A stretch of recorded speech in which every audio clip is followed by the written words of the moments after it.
مساكم الله بالخير وحياكم الله معانا وحلقة جديدة من برنامج على السيف، وتحديدا برنامج حكاية سجين من داخل الزنزانة. ودائما أقول يا ريتني طير وأطير في السماء، واللي راح العمر شرد العمر اللي راح. في البداية أبي أرحب في ضيوفي وبعدين بتكلم عن موضوع معين. أول شيء برحب في الأستاذة المحامية مريم البحر. مساك الله بالخير. يسعدك دكتور. شلونك؟ طبعا نتشرف بالتواجد معاك، إن شاء الله وراح يكون لقاء مثمر إن شاء الله. إن شاء الله. ودائما معانا الدكتور ناصر العمار، استشاري نفسي واجتماعي. نرحب فيك أبو أحمد. حياك الله دكتور، أهلا وسهلا فيك، وأنا سعيد الحقيقة بهذا اللقاء، وخاصة أنك أنت اليوم ما شاء الله الوجبة اللي مجهزها لنا وجبة دسمة إن شاء الله بإذن الله. في البداية قبل لا أتكلم عن الحلقة، تلاحظون بالشوارع نشوف سياكل ملوت الوجبات السريعة، ديروا بالكم منهم. واحد يعيش بأزمة ويجي ينوم السيكل عليك والدعمه ويطيح في الأرض وتعال ادفع تعويض. فدايما من تشوفه لاصق فيك وخر عنه، تحاشاه عشان لا تروح المخفر وتحقيق ومستشفى وزيارات، ترى كلها ثواني. خله يروح ويكف شره بعيد عنك. لاحظتوا انتم يعني هالحركة، من يدش بأزمة مع أهله يبي فلوس قط نفسه قدامك، فدير بالكم. ما لاحظتي هالشيء استاذة؟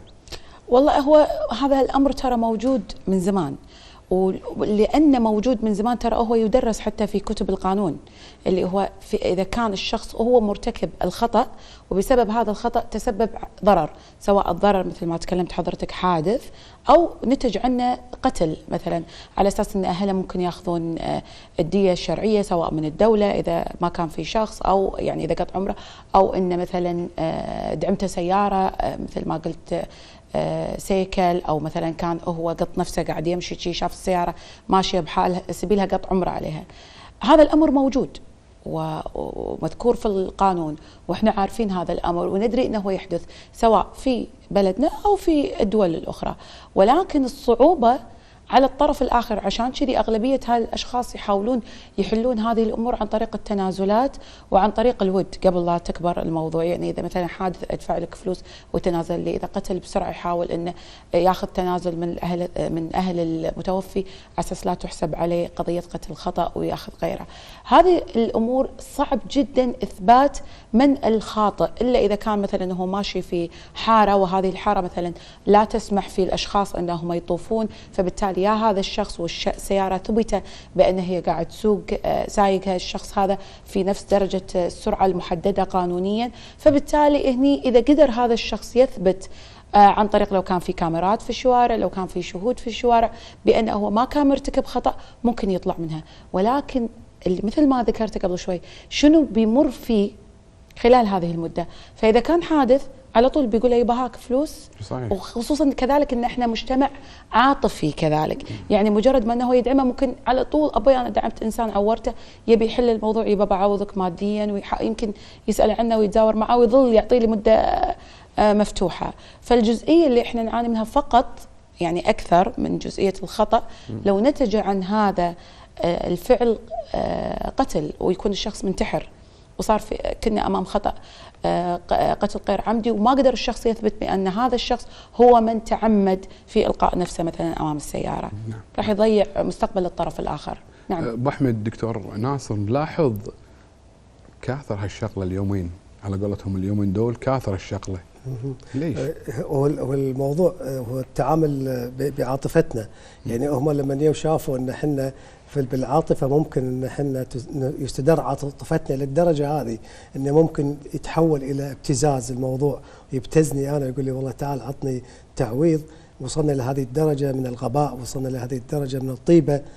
فمعناته ان احنا لابد ان يكون عندنا وعي. هذا انسان مضطرب نفسيا، هذا انسان عنده مشاكل اجتماعيه، مشاكل اللي موجوده في بلده القيت بظلالها علينا احنا هني. وبالتالي احنا دائما قاعدين نقول ان الناس هذا اللي لابد ان احنا مو بس نفحصها من النواحي الجسميه الصحيه الجسميه، ولكن ايضا حتى من النواحي العقليه.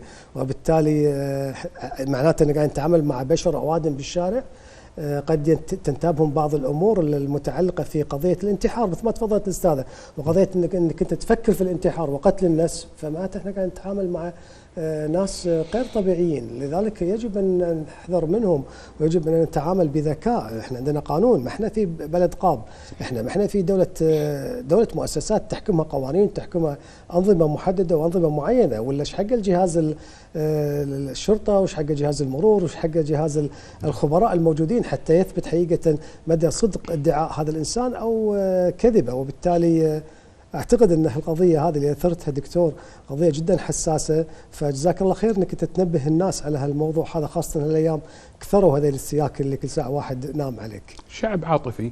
ذاك اليوم حسين الشايع سكر باب السيارة يعني شوية على إيد مال محطة البنزين، ما تغدى وتعب نفسيا، وراح يسأل عنه بالمستشفى قالوا له طلع ترى رد المحطة، راح المحطة وقال بتصل بأهله. شعب عاطفي. نبي نفصل عن هالموضوع، موضوع السياكل ومشاكلهم، ونبي نتكلم عن حلقة اليوم اللي تكون من جزئين، مخدرات وقتل. قبل لا أتكلم وقبل لا أشرح لكم، أنزل لكم الحالة وأرجع لكم مرة ثانية. استعذروا الحالة لو سمحتوا. الليلة في برنامج عسيف بتشوفون أنا مدمن وأتعاطى والمخدرات تجيني ببلاش. أنا وصديقي قتلنا الهندي ودفناه بالبر.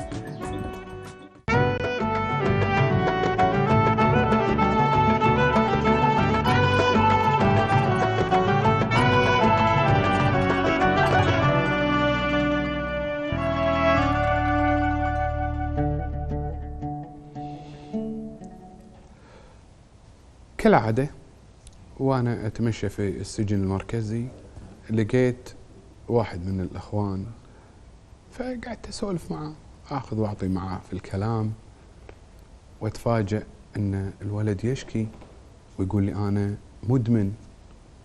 لا، والمفاجأة الثانية اللي أنا يعني صدمتني للأمانة لما قال لي التجار يعطوني ببلاش. طبعا من يشوفونك أنت تبطل أو ما تتعامل معاهم، المخدر يجيك تحت السيارة بالحوش، ودائما تصير الانتكاسة. أخونا اللي في السجن موجود إنسان مدمن، لا حول ولا قوة، نحط في مكان داخل السجن مع تجار المخدرات، فتعلم على الاتجار وخذ حكم، وراح تشوفونه الحكم كم، وبعدين رد مرة ثانية وخذ الحكم اللي أقسى منه. كسر خاطري أنا، ما أبي أحرق لكم الحالة، أبيكم تشوفون الحالة وأرجع لكم بعد الحالة. نزلوا لي الحالة لو سمحتوا.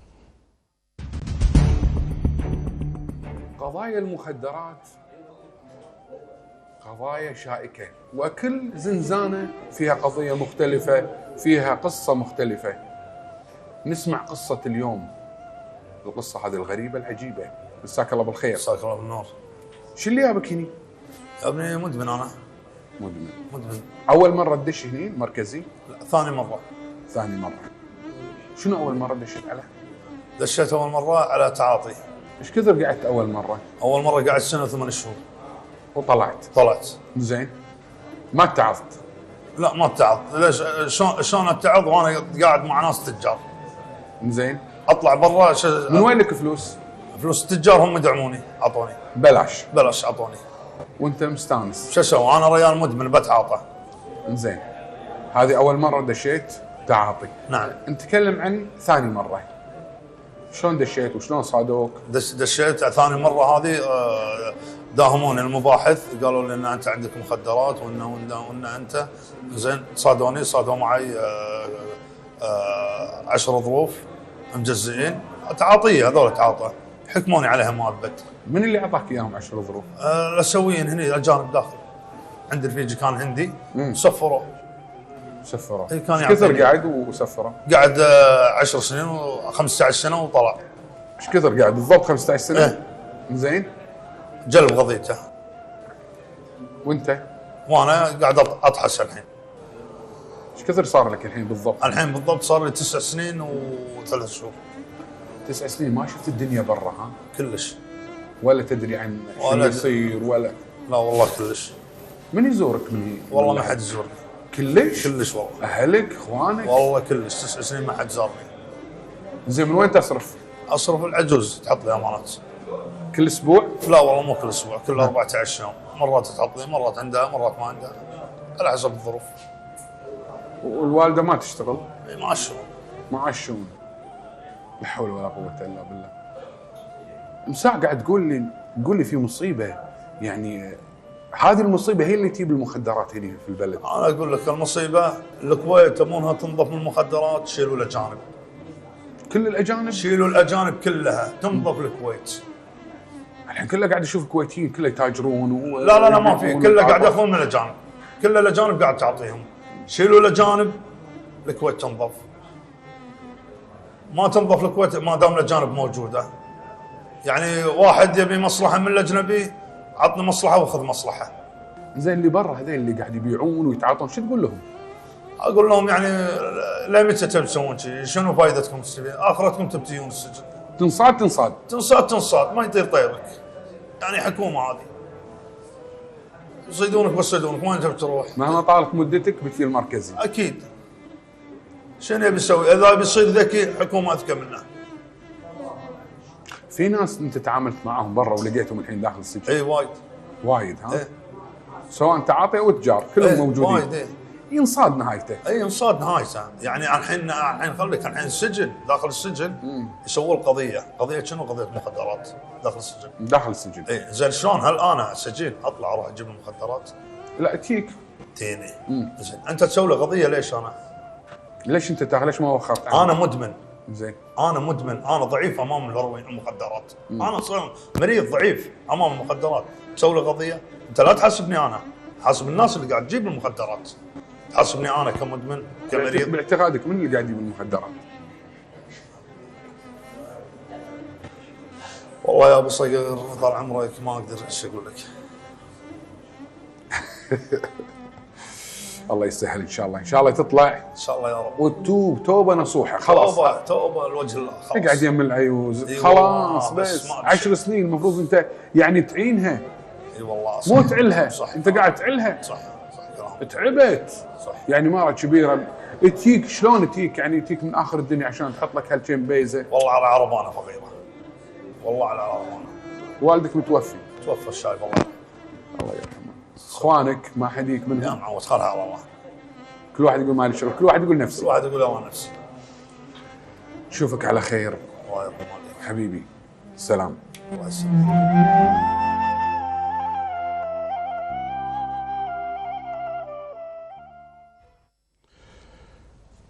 دائما اللي يكسر خاطري الأم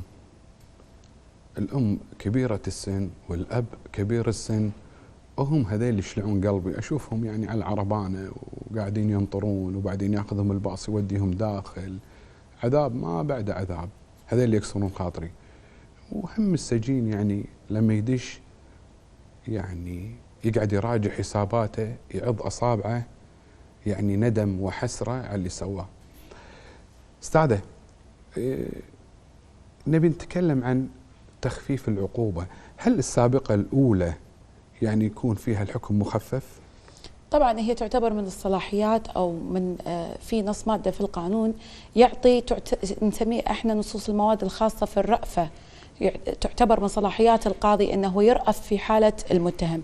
لما يشوف من صحيفه الدعوه، من صحيفته الجنائيه، من وضعيه القضيه، من الحاله الاجتماعيه لهذا المتهم، من عدم وجود سوابق قضائيه سابقه، انه يطبق نصوص القانون الخاصه في تخفيف العقوبات، ومن ضمنها عدم النطق في العقوبه او النطق في العقوبه مع وقف النفاذ. وبالنسبه لقضايا المخدرات نتكلم عن الايداع، يعني إنه ما يطبق عليه عقوبة الحبس ولكن يودع في مصح صحي خاص في علاجه من جزئية الإدمان. فهذه تعتبر من صلاحيات القاضي أو من سلطات القاضي اللي هو يستخدمها على حسب الحالة التي أمامه. يعني إذا كانت الحالة هذه هي أول حالة له، شهادته الجامعية، مسؤول عن عن أب، عنده أسرة، هو الوحيد، عنده خوات معاقين، هو المسؤول عنهم، عنده متولي رعاية أحد الأشخاص. ولكن مثلا بما أن احنا قاعد نتكلم عن المخدرات، مدمن الإدمان سلوك، يعني هو مرض سلوكي نفسي. فبالتالي القاضي ممكن يأخذها أن هذا الشخص خصوصا بما أنه هو مسؤول ولكنه مريض ممكن يتعالج من هذا المرض، فيعطيه فرصة، ينبهه، أعطيك فرصة أنك أنت تعالج نفسك، تواجه مرضك، تبر بفمك في أبوك في أخوانك في اللي أنت متولي في رعايتهم، دوامك. في بعض الناس مناصب ولكن للأسف الله بلاهم في هذا المرض. فهل أنت بالتلافى الخطأ اللي وقعت فيه تكون مثل فرصة أخرى له، وهي فرصة ترى لا تتعوض.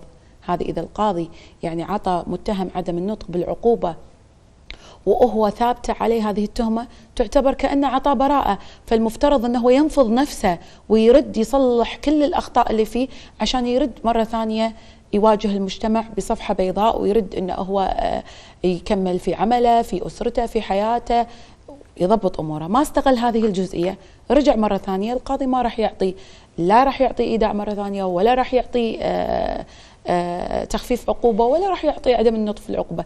الإيداع يجوز للقاضي أنه يودعه مرتين فقط الإيداع، ولازم يكون في بينهم مدة تجاوزت السنتين، بعدها ما يجوز أنه هو يودعه.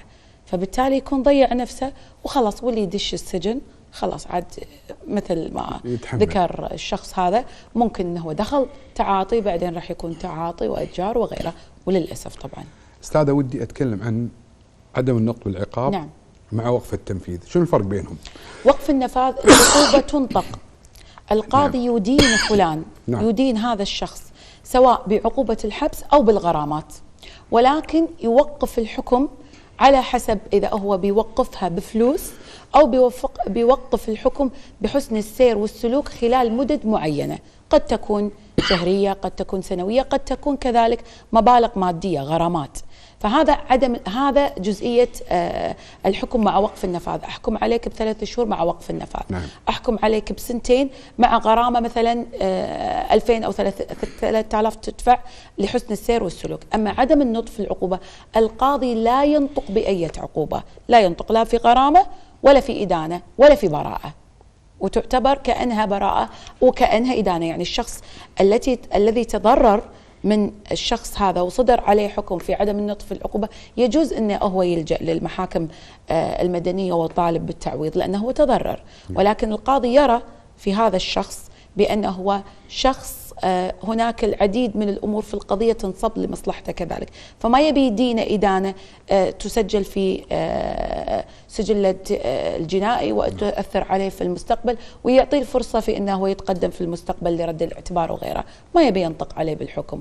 ولكن إذا نطق الحكم مع وقف النفاذ هو أدانة سواء بغرامة أو بحكم جزائي بالحبس، أدانة ولكن أوقف هذه الإدانة على حسب سلوكه.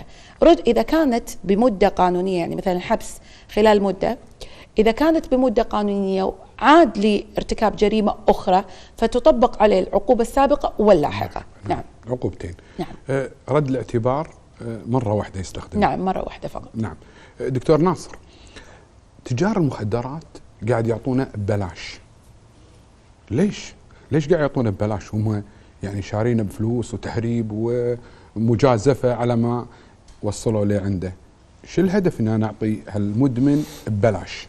هو فن من فنون التجارة معروف. يعني انت لو بتروح حق اي مكان الحين انت تلاقي محلات كبيرة اليوم، تروح بالكويت تلاقي بالبداية حاطين لك اسعار خيالية. الاسعار الخيالية اللي بضاعة موجودة في الواجهة، تدخل شوية تصعد الأسعار، كل ما تعمقت داخل المحل تلاقي الأسعار بالتالي أسعار اعتيادية. يعني أول ما تلاقي نص دينار، بعدين دينار، بعدين 3 دنانير، وهكذا. التاجر أيضا شاطر، التاجر أيضا دخل في إتقان المهارات، ثم أيضا أتقن الفنون، فنون في كيفية إيقاع الضحايا، فنون في كيفية ازدياد أعداد المتعاطين حتى يكون عنده قوة شرائية، فنون يتعب على الحصول عليها وعلى مهاراتها وعلى كيفية أنه هو يوقع هؤلاء السجناء عنده بأساليب بسيطة جدا. يعني هي القضية مو بس قضية أنه والله أنا أعطيك المخدرات ببلاش، لا، أكثر من كذي. ايش فيك زعلان؟ ليش ضايق خلقك؟ ليش مكتئب؟ ليش وجهك هالشكل صاير كذي أصفر؟ ليش أنت عايش أزمة في السجن؟ ليش أنت مكتئب وأنت قاعد بين 4 أسوار؟ ليش؟ تعال يا أخي خلني أطلعك من هالمكان هذا كله، خلني أعطيك حالة تمرد. هذه الحالة التمرد أنت ما تقدر عليها الآن وأنت في وضعك الطبيعي. أعطيك حالة، أنقلك إلى حالة محددة معينة ما تقدر تسويها لو أنت وصلت إلى أعلى درجة من درجات التكيف اللي تاخذها من دورة معينة أعطاك إياها ناصر عمار ولا غيره وغيره. وأنا كنت أعطي هذه الدورات، ولكن هناك في تحدي كبير لنا. كنا نعطي الدورات داخل السجن المركزي حتى نحاول حقيقة أن نخلق لهذا الإنسان قدرة فائقة على أنه شلون يتكيف 20 سنة 15 سنة مدة العقوبة، ومن ثم يطلع إلى المجتمع وهو عنده القدرة على مواجهة المجتمع، وأنه يقول لهم تقبلوني أنا هذا المدمن اللي كنت في يوم من الأيام مدمن. يقول له لا تنطر 10 و15 و20 سنة، أنا الآن بعد ثواني أطيرك فوق إلى 7 سماء وأحطك على ذاك الحصان الأبيض وخليك تدور الكون. وهذا فعلي، هذا شيء هو شعر فيه لما يجرب. قضية التجريب في السجن تختلف عن التجريب خارج أسوار السجن. صحيح. التجريب في السجن تدخل معاه معايير للرجولة. يقول له إذا أنت رجال جرب، ايش حقه قاعد أنت عندنا؟ إحنا هني مو السجن حق الريايل، مو السجن حق الرجال وحق الناس اللي هم أقوياء والناس اللي هم لا، السجن للشجعان وغيره وغيره. إذا معناته خلقنا لهم هذه الحالة، وهي حالة التمرد اللي ما يقدر أنه هو يخلقها حق نفسه، ولا يقدر هو يعيشها، ولا يقدر هو يتجاوز كل المشاكل النفسية من كبت واضطراب نفسي وإلى آخره. ما في مجال نحن نعدها الحقيقة. ومن ثم بالتالي يعيش في أزمة نفسية قد ما يخرج منها وهو داخل السجن. لكن هذه الحبة، هذه المادة، هذا الشبو، هذا مش عارف إيش، هذه لا تخليك إنسان مختلف تماما. لذلك أعطيك إياها ببلاش. متى ما وصلت إلى المرحلة قصبا عليك راح تجيني وتترجاني وتبوس حتى ريولي عشان أعطيك هالربع جرام هذا عشان ترجع تصير ريال غصبا عليك. نعم. الخطأ الإجرائي، إذا تسمح لي بس أزيد على كلام الدكتور. نعم. مثل ما ذكر هو قبل شوي اللي هي من فنون البيع. أنت الحين لو تدخل أي محل بيعطيك الذوق الحلو قبل لا تشتري. صحيح. فراح تلقى مجرد ما تاكله راح يرتفع عندك هرمون السعادة. المخدرات في نفس الهرمون، هو موجود في الأكل، موجود في المغامرة، موجود في المخدرات. هذا الهرمون لما ياخذه هذا الشخص، مجرد ما انه هو ياخذ هذه حبة المخدرات او تاخذ انت هذه الحلاوة، راح تشعر في نوع من انواع يتحرك الادرينالين في جسمك، تحس في سعادة، تحس في نشوة، فتحس في متعة معينة. هذه النشوة لما تمر فيها تبي ترجع انك تكررها. اذا انت خارج تبي تكررها، وبعد فترة ما راح تكتفي بالكمية اللي انت تاخذها، فتبدي لان الهرمون السعادة اللي حسيت فيها اول مرة ما راح تحس فيها مرة ثانية الا اذا خذيت جرعة اكثر. نعم. وبالنسبة للمساجين هو قاعد في مكان مغلق، فبالتالي هي كانت سواء مسألة رجولة أو كانت مسألة الخروج من المكان هذا المغلق اللي هو ماخذه. لكن هي لايف ستايل، إحنا لازم نفهم أنه هو مرض سلوكي يعني يعاني من هذا الشخص. فأنت إذا أنت شخص قدامك مدمن أخذته ووديته السجن، أنت ما عالجته، فبالتالي شنو إحنا راح يتكون لنا؟ بيشوف شنو نوع المخدر الموجود، أيا كان نوع المخدر الموجود راح ياخذه. يعني هذا الشخص لو كان مريض بحبوب وماسكينه على حبوب كان ممكن من السهل علاجه لأن نسبة المخدر خفيفة، لكن الحين تم إدراج المخدرات الحبوب في جداول المخدرات. هذا لو دخل السجن بيطلع شنو؟ متعاطي أكيد شيء أكثر، لأن هذه النوعية مو موجودة أصلاً في السجون، فراح يبدي يطمح حق شيء أكثر، أو نفس ما قال الدكتور يبدي يتحكم فيه بالبطيء لمن يوصل حق المرحلة اللي يذل فيها عشان هو يعطي المادة المخدرة. نعم. أستاذة بتكلم عن الخطأ الإجرائي من قبل رجل الأمن. نعم. اللي يستغله تاجر المخدرات وبعدين تصادر الكمية ونشوفه يطلع، ويعني للأسف بعض وليس الكل، بعض المحامين يحط يعني من مؤبد أو من إعدام لبراءة ويتفاخر. نعم. الخطأ هذا شلون نتلاشاه؟ هو هذا خطأ، هو نص من نصوص القانون خاص في حريات الأشخاص، لا يجوز الافتتاء على حريات الأشخاص. فإذا هذا الشخص ماشي في حال سبيله ويد دورية ما شافته في وضعية الجريمة المشهودة وقامت باستيقافه، احنا نتكلم عن الخطأ في إجراءات الاستيقاف والضبط والتفتيش، قامت باستيقافه بدون أي مسوق قانوني، وبعد ذلك قامت بتفتيشه بدون هو أو مركبته بدون أي مسوق قانوني.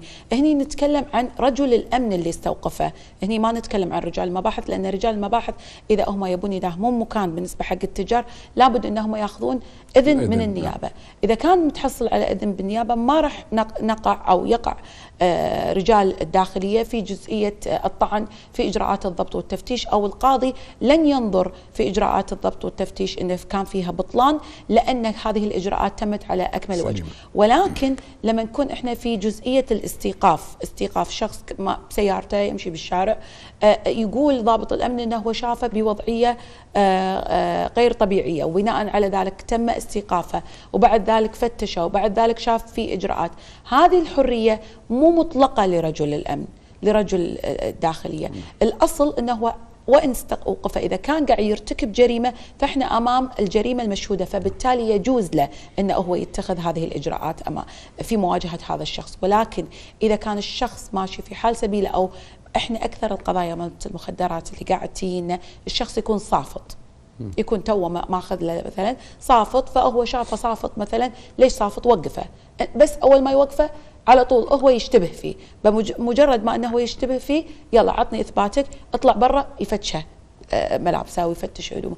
فبعض الأحيان يلقى معاه مادة مخدرة، يكتبون أنه سقطت منه، ارتبك، اعترف وكذي. فهذه الجزئية اللي يطعن فيها المحامي هي جزئية رئيسية في دفاع المحامي عن القضايا الخاصة في حيازة المخدرات أو المتعاطي.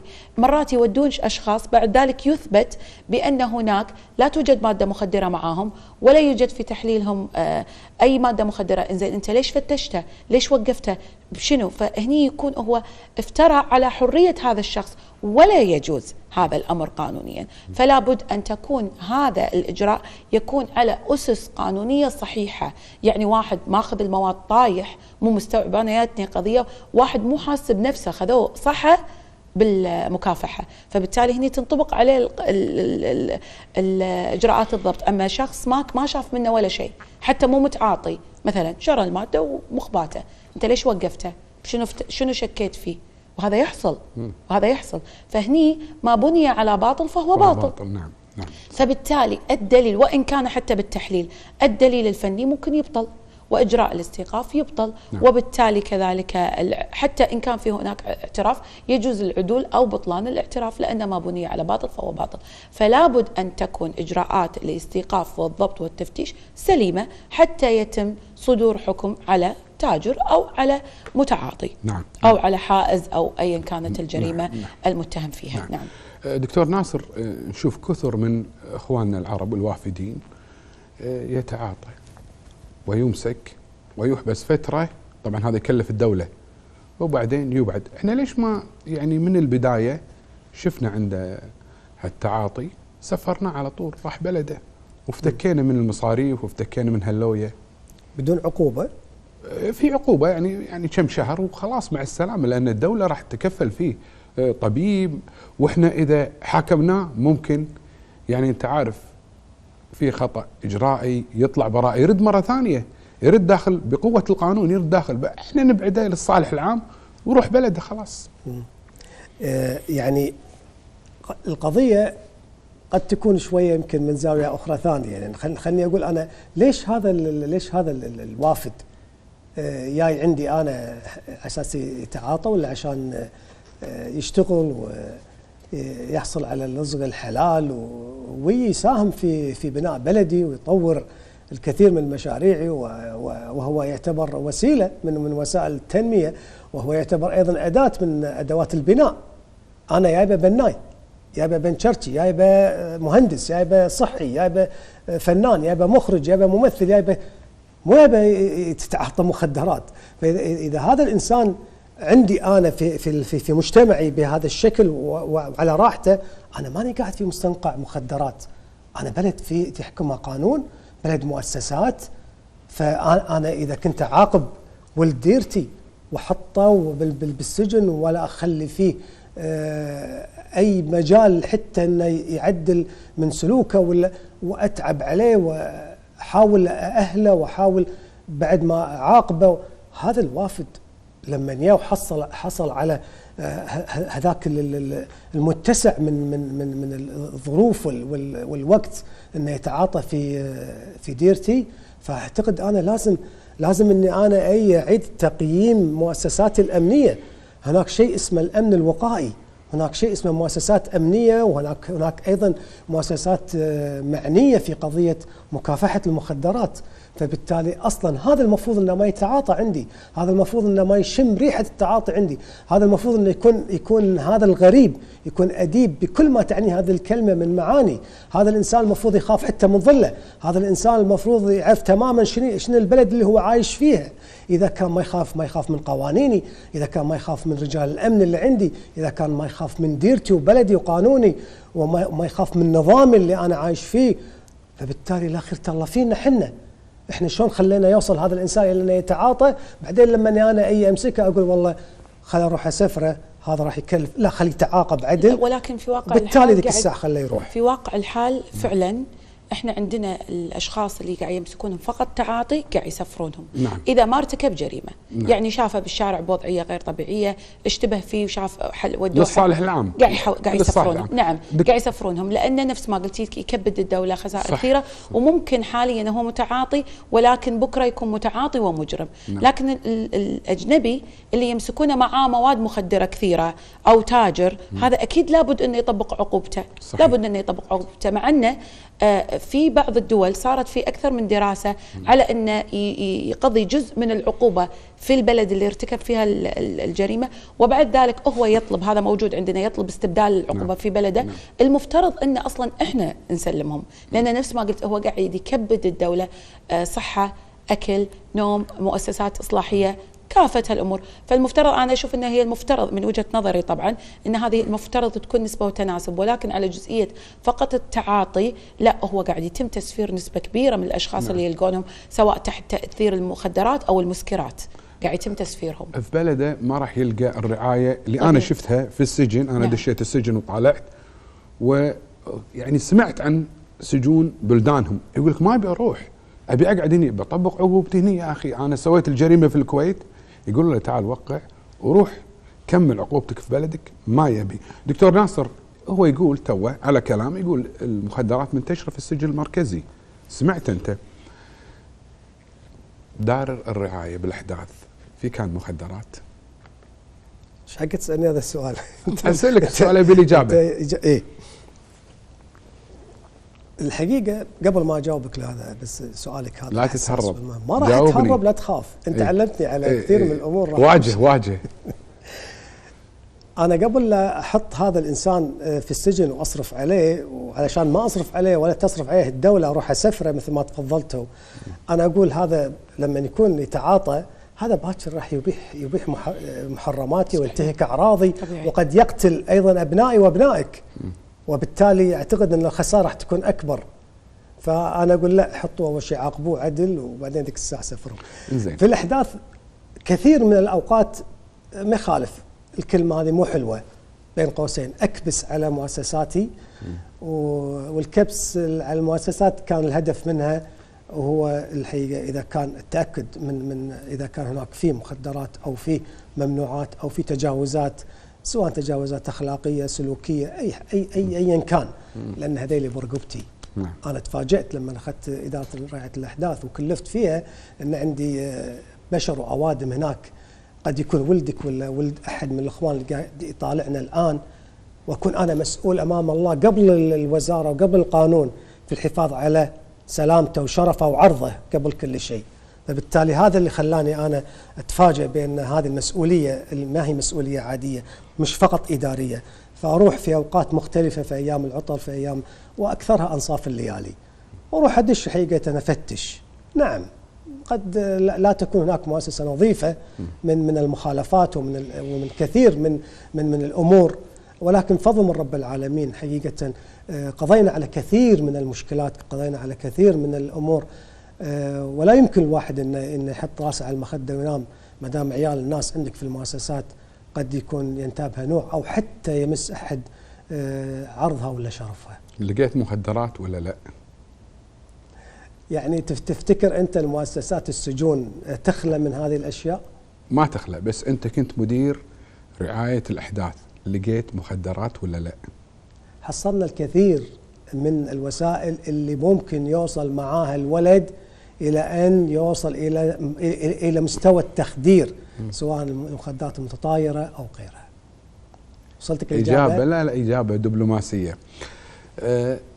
كثير من المدمنين يعني يروح حق امه زوجيني عشان اتوب، لا تعطونه زوجية، ولازم في شرط تحليل، لا تستحون منه.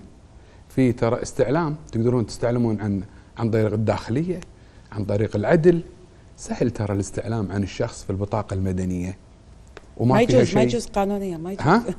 ما يجوز قانونيا. لا استعلم عنه، لا هذا يبي ياخذ بنتي. انت تطلب منه حاليا، قاموا يطلبون من الرجل انه يطلع، هم يطلبون منه انه والله طلع لنا برنت من وزارة العدل، وكذلك تحليل. ما بي برنت، انا بس اتاكد منه ان هذا الانسان او مشكوك في امره ما فيها شيء، روح سوي تحليل. انت مو جاي تناسبنا، روح سوي تحليل وبعدين تعال، ما فيها شيء. انا اطمئن نفسيا. فيا ريت الفحص ما قبل الزواج يصاحبه تحليل مخدرات، لأن كثر من الأمهات يبون يخطبون حق عيالهم ولدها مدمن، وش تقول؟ إن شاء الله باكر يتزوج وحده وتسنعه. عقله هين. أعطوني فاصل ونواصل.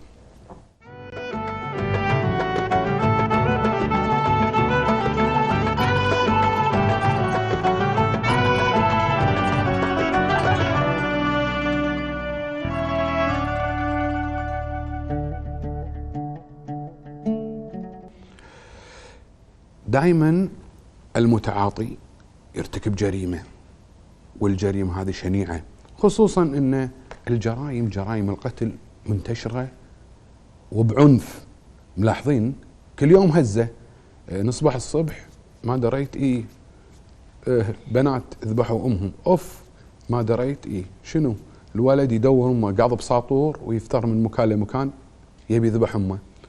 فالقتل صار عندنا يعني شيء مرهق، وقمنا نخاف ونفكر مليون مرة الواحد من يدش بيته يقعد يقفل ويشيك. ليش؟ لأن جرائم القتل منتشرة، هندية وذبح أسرة وانت رايح كل يوم نصبح الصبح على جريمة أبشع من الثانية، كل واحدة أبشع من أختها.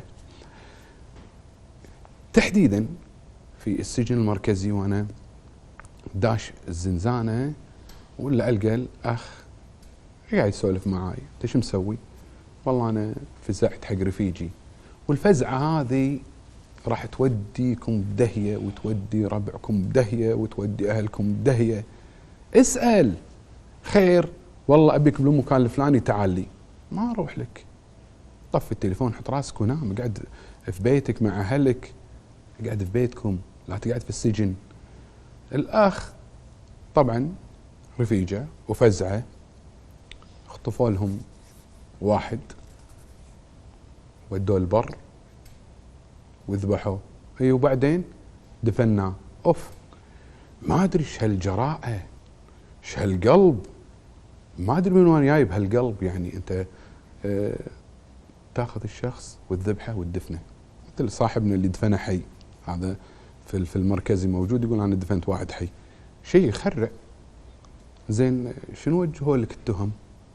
خطف وقتل وسلب وانتحال صفة رجل أمن. زين ايش تبي يعطونك يعني عقب هالتهم هذه الكثيرة؟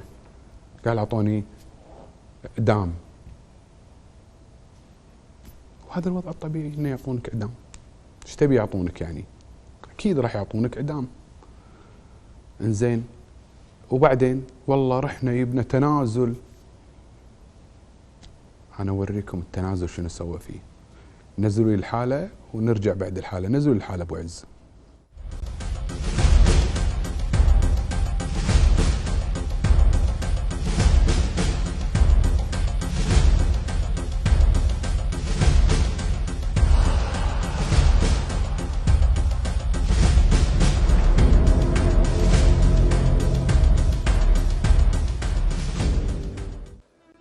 قضايا القتل عجيبة وغريبة، خصوصا في السجن المركزي.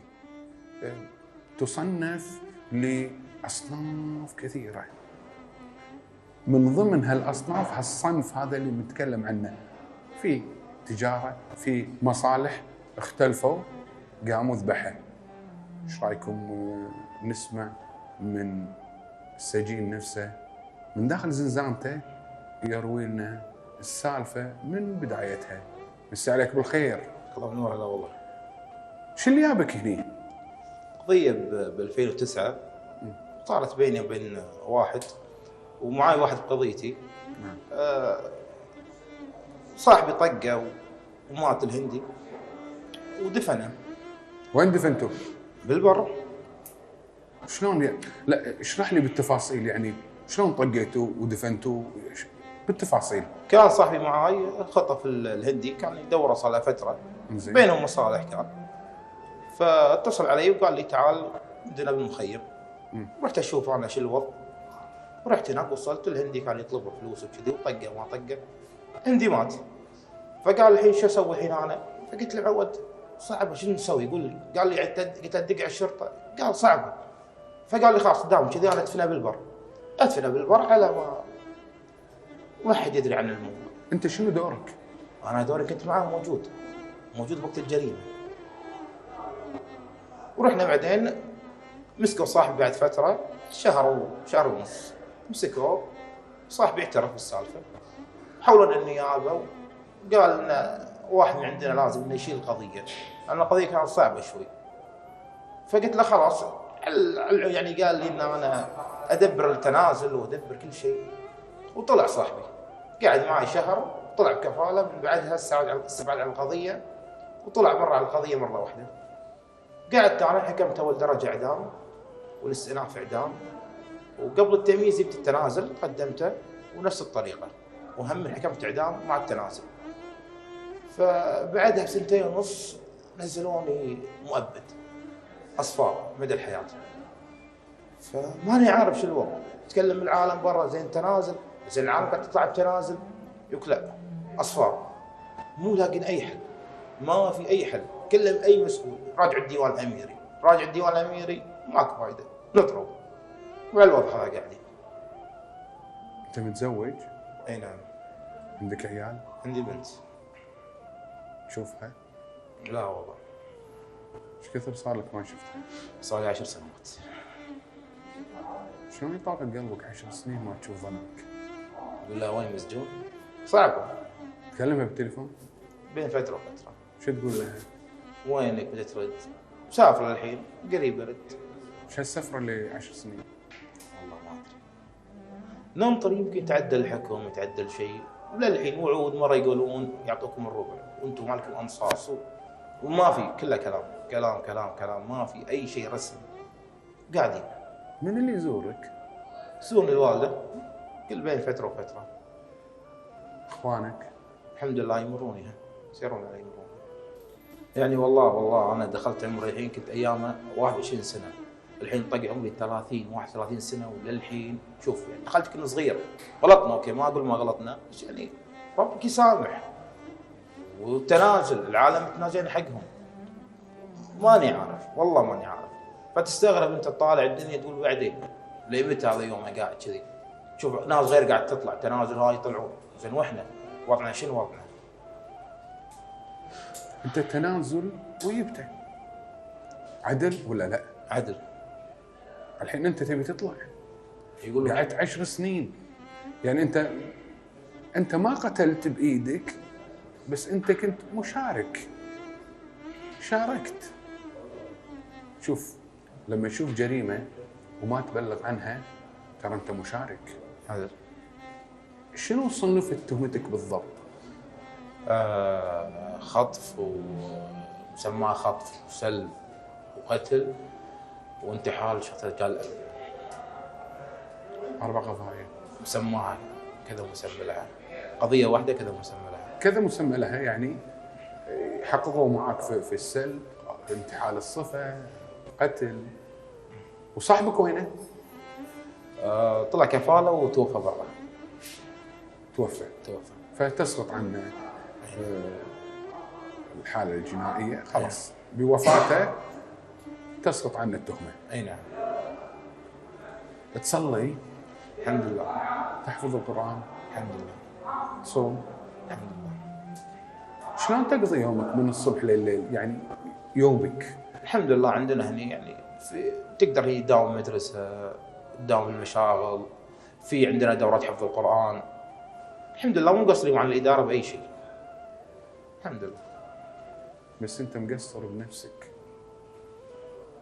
يعني نفسك انت اللي بتهني وانت اللي حبستها وانت اللي قاعد تعذبها، واللي يفترض مو مكانك هني، يفترض مكانك برا. طبعا انت قبل تجي السجن كنت تشتغل. اي نعم. موظف متزوج وبنتك عندك، كنت تجي بيتك تلم بنتك وتقعد تسولف مع زوجتك وتتقدم. الحين انت قاعد بين 4 وف، تكلم نفسك وكلمتك اللي مساعة قاعد ترددها لين متى؟ لين متى انا قاعد هني؟ طبعا انت كل شوي تسأل نفسك السؤال هذا. انا الحين اهدك وامشي تسأل نفسك السؤال نفسه لين متى؟ وشنو بيصير بعدين؟ تشوف امس نفس اليوم نفس باكر، صح؟ يعني انت قاعد 10 سنين قاعد يمر عليك رمضان والعيد الناس تعيد وترمض، وانت قاعد تعيد بالسجن وترمض بالسجن. هذا الشعور ما يقتلك من داخل؟ والله قاعد نحاول نصبر، نقول يا رب ان شاء الله، ان شاء الله متقبلين خير يا رب، يا رب. ادعي الله سبحانه وتعالى انه يفك عوقك ويطلعك من هالمكان، خصوصا انه في تنازل من اصحاب الدم.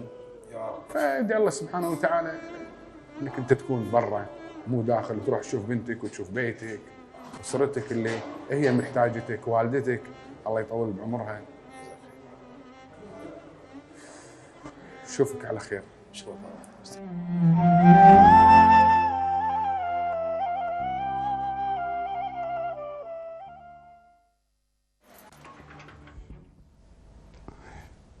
منو اللي يتعب؟ الام، هي اللي تروح وتجي. الاخوان خلاص يبقى كيفه، هو يتحمل وزره، والابو يقول انا تعبت منه. الام ما تقول انا تعبت، الام هي اللي تروح، الام هي اللي قلبها يعورها. يعني يا اخي كل ما اتذكر والدتي رحمه الله عليها اقول والله اديتش وايد يمه، الله يرحمها برحمته.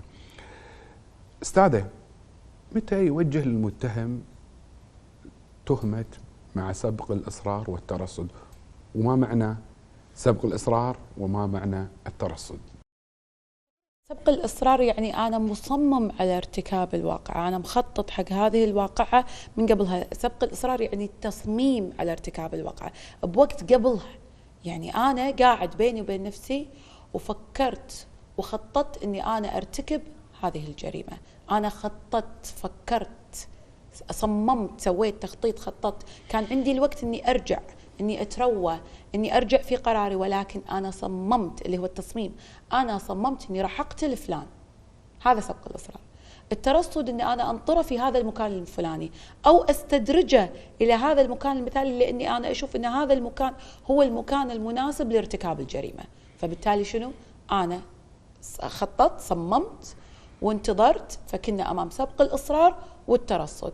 أنا خططت، رصدت، سويت تصميم كامل لارتكاب الجريمة في عقلي، وفوق هذا استدرجته مثلا إلى المكان الفلاني، أو أنا أعلم بأن هذا في هذا الوقت وفي هذا الحين بالذات هو راح يكون متواجد في هذا المكان، فأجيب له المكان عشان أنا أرتكب جريمة القتل هذه. فهني أنا ارتكبت الجريمة مع سبق الإصرار والترصد. وعادة سبق الإصرار والترصد تكون نفس الحالة اللي قبل شوي أنت ذكرتها، فيها خطف، فيها تهديد، قتل، فيها على ما توصل حق القتل. يعني تكون سابقة لها كذلك جريمة أخرى. يعني قد أن الشخص ينتظر، يكون مصمم أنه يذبح فلان فينتظره في هذا المكان ويقتله مباشرة، ولكن الأغلب في قضايا سبق الإصرار، قضايا القتل وسبق الإصرار والترصد، أنه يكون الشخص هذا مستدرج، فبالتالي يابع عن طريق الخطف أو استدرجه، كان في هناك إكراه، كان في هناك حيلة، كان في هناك خطة، كان في هناك تصميم لارتكاب هذه الجريمة. أنا مو أمام مجرم أو شخص قتل غير عمدي، أنا أمام شخص خطط لارتكاب هذه الجريمة. فأكيد راح تطبق عليه نص المادة اللي طبقت على هذا الشخص 180 من قانون الجزاء، اللي هي الإعدام في حالته هو، لأنه هو خطف وعن طريق الإكراه والحيلة وضرب وعذب، وبعد ذلك أزهق روح هذا الإنسان، وقام كذلك بمحاولة إخفاء جريمته. فهذا كله احنا أمام جريمة متكاملة من ناحية التصميم والتخطيط وتنفيذ الجريمة، فأكيد أنه راح تطبق عليه أقصى أنواع العقوبات. وبالنسبة للجزئية اللي هو ذكرها أنه هو ناطر العفو للأمير، وليس عشان كذي هم يقولوا له روح راجع الديوان الأميري لصاحب السمو، ولكن أنت جبت التنازل بعد صدور الأحكام، فالتنازل عن الحق المدني لا، ما بعدين التنازل انت جبته ما راح يطالبونك مدنيا، ولكن من ناحيه المحاكمات الجزائيه راح يتم تطبيق العقوبه على اكملها تجاهك. ما ادري ايش اقول. كثير في السجن المركزي تسالهم واحد يقول لك انا انطر التنازل، محكمه التمييز خلاص حكمت وخلصت، صدر الحكم نعم. نعم نهائيته، يقول هم ناطر التنازل، ويعتقد ان التنازل راح ينجو من لا، هو جريمته. يقدمه من ضمن الطلبات اللي يقدمها في اللجان الخاصه في العفو الاميري، ومع الشهادات اللي يقدمها مثل ما قال نحفظ القران وشهاده حسن السير والسلوك، وكذلك نص المده او ربع المده او دمج العقوبات، ولكن هي في حد ذاتها ما راح تلغي عقوبته. اصلا الروايه هو ذكرها كذلك فيها تناقضات. احنا كقانونيين ما ناخذ في الاقوال المسترسله اطلب عطني الحكم، لان اذا انت فقط واقف وهو اللي يابه وهو اللي طقه وهو اللي قتله يعطيك القاضي اقصى عقوبه اللي هي الاعدام، مستحيل. فبالتالي في امور اخرى وجدت غير اللي هو رواها لك بالشكل او الطريقه اللي هو رواها لك اياها، كانت موجوده في اصل القضيه. عشان كذي لو تقول حق هذا السجين عطني الحكم مالك وتقراه، راح تلقى ان في امور كثيره اخفاها. صحيح نعم. كلامك. نعم. دكتور ناصر، نشوف الجرائم الوحشيه منتشره، شنو السبب؟ سنحت لنا كورونا للعديد حقيقه من المفاهيم واختلاط المفاهيم بشكل كبير. هي بريئه، ولكن الوقت اللي تم فيه كثير من افراد المجتمع حبيسين الحقيقه البيوت والاماكن اللي ايام كان تذكر ايام الله لا يعيدها ايام الحجز وما الحجز وما اعرف ايش، الحجر المنزلي وغيره. هذا الوقت كان في عندنا مشكله احنا في الوقت، فاداره الوقت عندنا احنا فاشله، احنا ما ندير وقتنا بشكل جيد، فكثير من الناس حقيقه فشلوا في اداره الوقت، وكثير من الناس استغلوا هذا الوقت الحقيقه في لجوءهم الى وسائل التواصل الاجتماعي ومشاهده الافلام، مشاهده افلام العنف وكثير من الامور، حتى اصبح لدينا ضعف في المنظومه الاخلاقيه. هذه ما تساهم فيها كورونا بس، هذه من ضمن حقيقه اللي من ضمن الامور اللي تداعت فيها هذه القيم الاخلاقيه. زين، ومن ثم ايضا اختلال في التماسك الاسري، في كثير من الامور اللي صارت معنا خلال السنوات الاخيره. نعرف الان كورونا ما كورونا هي كلها سنتين، لكن من قبل ومن بعد. اضف لي ذلك وانا راح اتكلم بكل صراحه، قضيه المسلسلات التلفزيونيه، المسلسلات اللي احنا نقول عنها تمثيلات محليه. يتفنن الكاتب والمؤلف في رسم ما اعرف من وين يجيب السيناريو والحوار من خياله، ولا اعرف الحقيقه هذا الامر منو اللي قال ان هذا الامر يمت لنا حنا بصله، لا من النواحي الاخلاقيه ولا غيرها. فبالتالي اصبحت السلوكيات اللي نشوفها على لسان البطل او على الادوار اللي يقومون فيها الناس المحببه لانفسنا ومحببه الى عيالنا والى بناتنا، قاموا في تغيير مفاهيم اخلاقيه كثيره حقيقه. صحيح. ولقينا ان حتى قضيه، يمكن امس بالصدفه انا قاعد اشوف مسلسل، مو انا اللي اشوفه، عيالي قاعد يشوفونه، ولكن بان المراه تتعامل مع هذا الزوج بشكل من الدونيه انا ما فهمته حقيقه. ومن ثم بالتالي اني بالتالي نتساءل ليش نسبه الطلاق عندنا كثيره بالكويت؟ ونتساءل اليوم ليش الوحشية هذه في جرائم العنف، وليش التنكيل في الضحايا، وليش هذا الأمر اللي قاعد اليوم نشوفه من قضية القتل ومن ثم بالتالي النحر. احنا وين قاعدين؟